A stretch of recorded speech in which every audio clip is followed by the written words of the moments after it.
एक इतनी छोटी सी खटिया के ऊपर सो गए 6x6 की, और लगता है बड़ा, अरे हमारे साथ भैया चलो, ओ क्या नाम है, प्रवीण भैया, हमारे साथ चलो, सोने को भी खुला आसमान मिलता है, इतनी विशाल सैया होती है सोने के लिए, आसमान का चद्दर ओढ़ते हैं हम लोग। आप लोग का एक वो छोटा सा इतना सा 3x6 का एक चद्दर उठा लाते हो, पैर ढक रहा है तो सर नहीं ढक रहा, सर ढक रहा है तो पैर नहीं ढक रहा है, कभी कुकड़ के सो रहा है, कभी पकड़ के सो रहा है। अरे खुले आसमान में आसमान को उड़कर सो जाओ, फिर देखो क्या आनंद आता है। थोड़ी ठंडी जरूर लगती है पर बड़ा आनंद आता है। अच्छा, जो जो बिहार कराने गए थे, ईमानदारी से बताओ, वो तूफान की रात याद है कि नहीं आपको?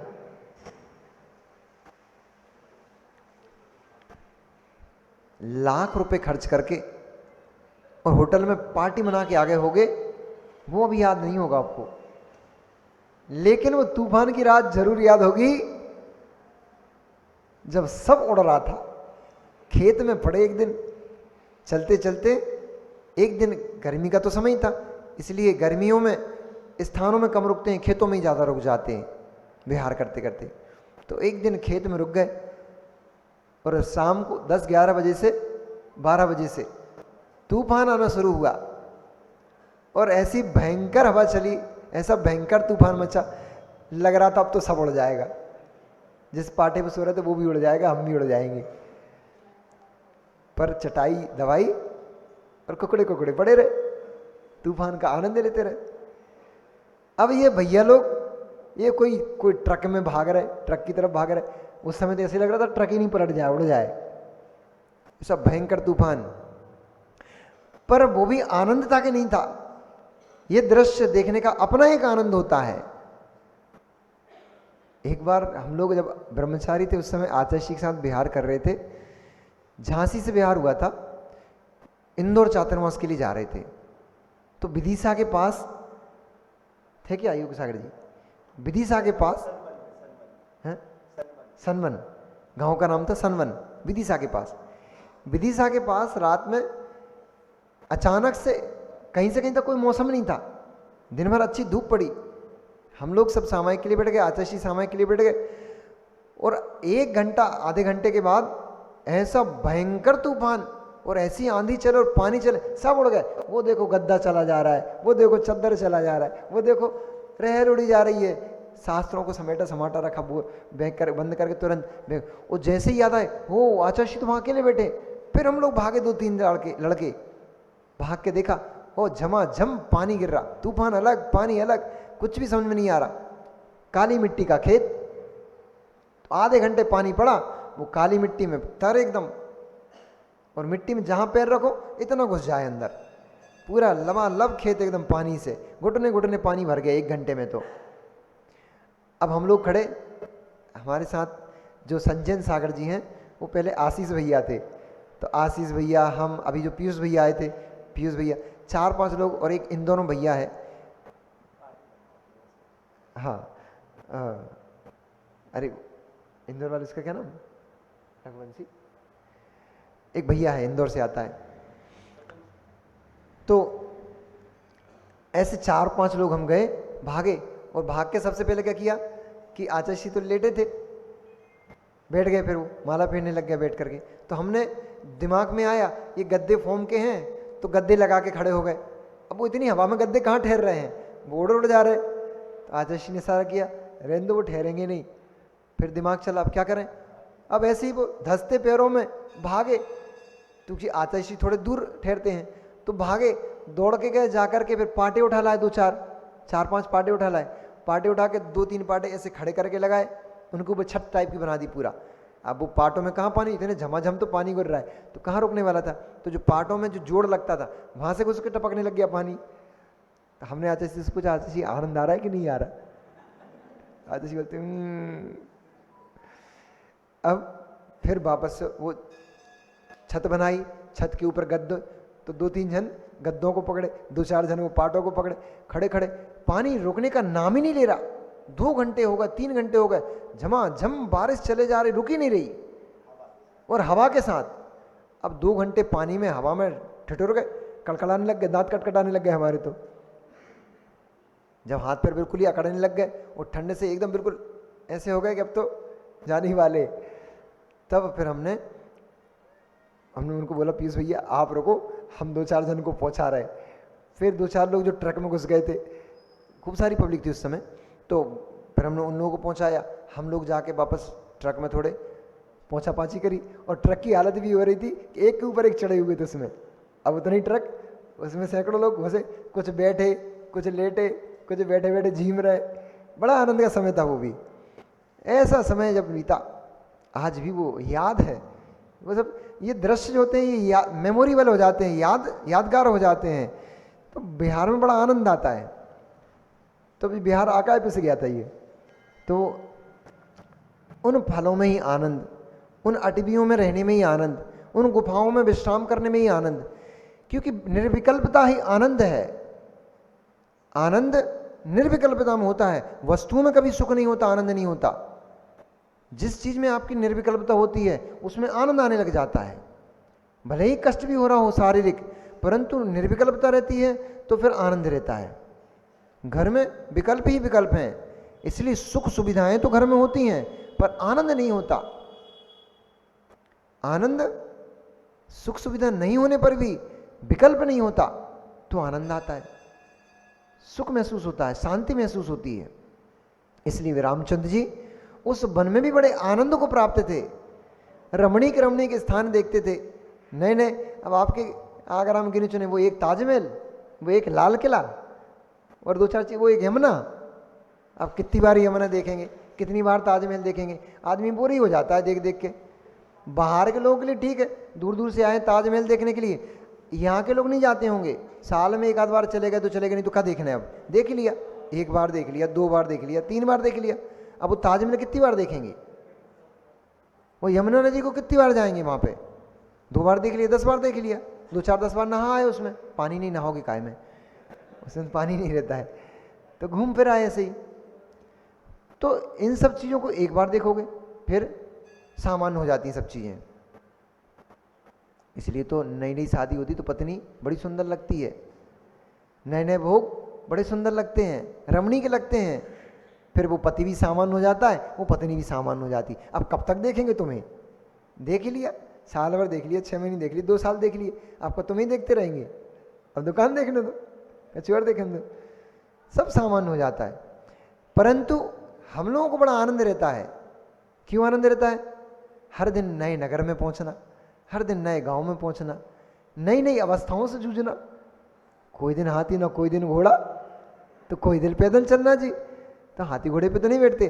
कोई दिन महल मिलते हैं, भैया जी ने बढ़िया बंगलो बनाया, 4 करोड़ 5 करोड़ रुपए खर्च किए उसमें। और भैया जी तो अभी एंट्री कर ही नहीं पाए, उनका तो गृह प्रवेश हुआ नहीं, उससे पहले ही महाराज साहब वहां पर जाकर बंगलों का आनंद ले रहा है। तुम कैसे खर्च कर, तुम बनाओ, तुम टाइम लगाओ, तुम राग लगाओ, सोएंगे तो हम।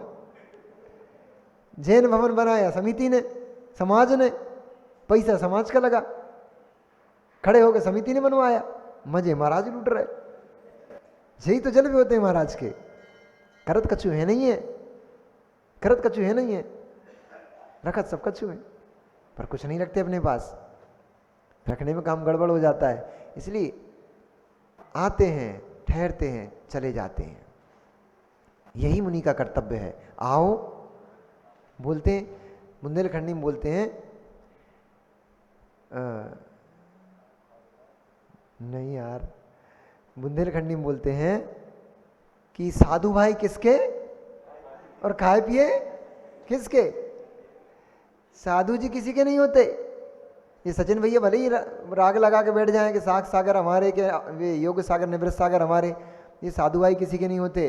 ये तो आपके चौके में जाएंगे, बढ़िया आपके चौके में जाएंगे, घर में जाएंगे, चौके में खड़े होंगे और खा पी के आ जाएंगे। और फिर तुम पूछोगे महाराज जी कैसा बना था, कैसा लगा, हमारा घर कैसा है? अरे जैसा है तुम रखे रहो भैया, हम तो जे चले, खाने पीने आए थे, खाए पिए जे जा रहे। यही तो आनंद का जीवन है। कोई टेंशन नहीं, तुम्हारा घर अच्छा है, हमें कोई टेंशन नहीं। तुम्हारा घर 3 टवाड़े वाला है, कोई टेंशन नहीं। कुछ लोग तो बेचारे इस चक्कर में चौके नहीं लगाते। एक भैया तुम आके, महाराज जी घर अच्छा नहीं हमारा, हम चौका लगाने का मन तो बड़ा करता है, घर अच्छा नहीं हमारा। तो हमने कहा भैया हमें कौन घर खावे जाने, तुम आओ। आहार खाने जाते हैं, आहार लेने जाते हैं, आहार करेंगे वापस आ जाएंगे, तुम अपने घर में रहना, हमें कौन तुम्हारा घर लेने जाना है कि घर देखने जाना है। अरे मुनिराज चर्या के लिए जाते हैं, क्षुधा वेदनी के समन के लिए जाते हैं, उनको इस बात से कोई प्रयोजन नहीं। हाँ, प्राशुक स्थान होना चाहिए। अब ऐसे नहीं कि भाई वहीं 2 नंबर का गेट बना हुआ है और वहीं खड़े होकर महाराज को आहार करना पड़ रहा है। स्थान प्राशुक होना चाहिए, शुद्धि अशुद्धि का ध्यान रखना चाहिए। बाकी आपके टीन टवाड़े में क्या, टीन में भी लोग ही तो रहते हैं, टीन में भी इंसान ही तो रहते हैं। ऐसा तो नहीं कि टीन में केवल भैंसे का तबेले अकेले टीनों का बनता हो, इंसान भी टीनों में रह सकता है। ये कर्मजनित अवस्था है, स्थिति है, परिस्थितियां हैं, इनमें क्या विकल्प करना। इसलिए माँ, किसी के घर में अगर ऐसी व्यवस्था टीन टवाड़े की हो भी, तो टीन के चक्कर में 3 लोग की जगत पूज्य मुद्रा को अपने घर में प्रवेश से क्यों वंचित रहते हो। अरे हो सकता है मुनिराज के चरण पड़ते ही आपके भाग्य बदल जाएं और टीन महलों में परिवर्तित हो जाए। वो टीन का छप्पर बहुमंजिला इमारत के रूप में परिवर्तित हो जाए। जे गुरु चरण जहां धए, जब गुरु महाराज के चरण धरने से जग में तीर्थ की उत्पत्ति हो जाती, तीर्थ बन जाते हैं, तो गुरु महाराज की विशुद्धि से, गुरु महाराज के पुण्य कर्म के नियोग से उस धरती को पवित्र हो जाए, वह धरती पवित्र हो जाए और उस धरती की काया पलट हो जाए, इसमें कोई आश्चर्य की बात नहीं है। शिखर जी से शिखर जी नहीं बनी, अयोध्या से अयोध्या नहीं बनी, महावीर जी से महावीर जी नहीं बनी। वहां मुनिराज ने तप किया, वहां मुनिराज ने केवल ज्ञान को प्राप्त किया, वहां पर मुनिराजों ने मोक्ष को प्राप्त किया। उनकी चरण धूलि से वह भूमि पवित्र हो गई, शाश्वत शिखर जी शाश्वत तीर्थ हो गया।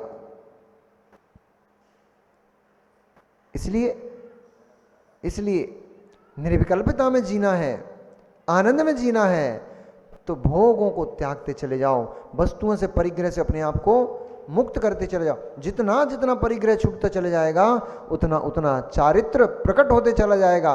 जितना जितना संयम पलते चला जाएगा, उतनी उतनी परिणामों में विशुद्धि बनती चली जाएगी। और जितनी जितनी विशुद्धि बनती चली जाएगी, वही विशुद्धि आपको मोक्ष मार्ग में आगे बढ़ाती चली जाएगी।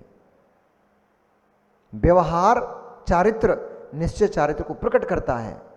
बिना व्यवहार चारित्र के कभी जीवन में निश्चय चारित्र नहीं आ सकता। जो लोग ये कहते हैं हम तो अंदर से धर्मात्मा हैं, हम तो अंदर से चारित्र को पालते हैं, वे लोग स्वयं के साथ छल कर रहे हैं, दूसरों के साथ भी छल करते हैं। बिना बाह्य चारित्र के अंतरंग में चारित्र किसी कीमत पे आ नहीं सकता। फिर छोटा छोटा सा जो नियम होता है, छोटे छोटे से जो संयम होता है, वह बड़ा होता चला जाता है और फिर वह बड़े चारित्र को दिलाने के लिए प्रेरित करने लग जाता है। इसलिए छोटे छोटे नियमों से अपने आप को अभिभूत करते रहो, भरते रहो। आदत तो डालो कम से कम छोटे छोटे नियम लेने की।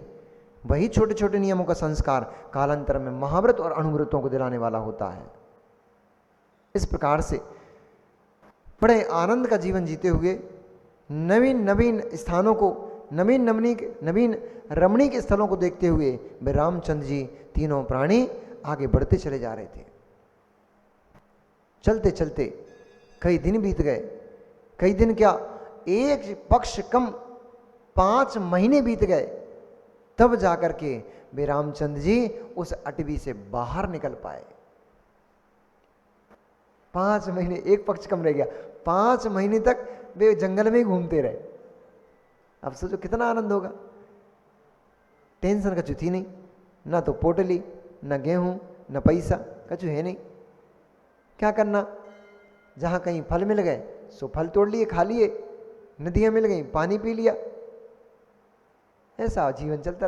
अक्खड़ जीवन बड़ा आनंद का होता है, इसी का नाम अक्खड़ जीवन है। अपनी जेब में कौड़ी नहीं, पर फिर भी शहंशाह।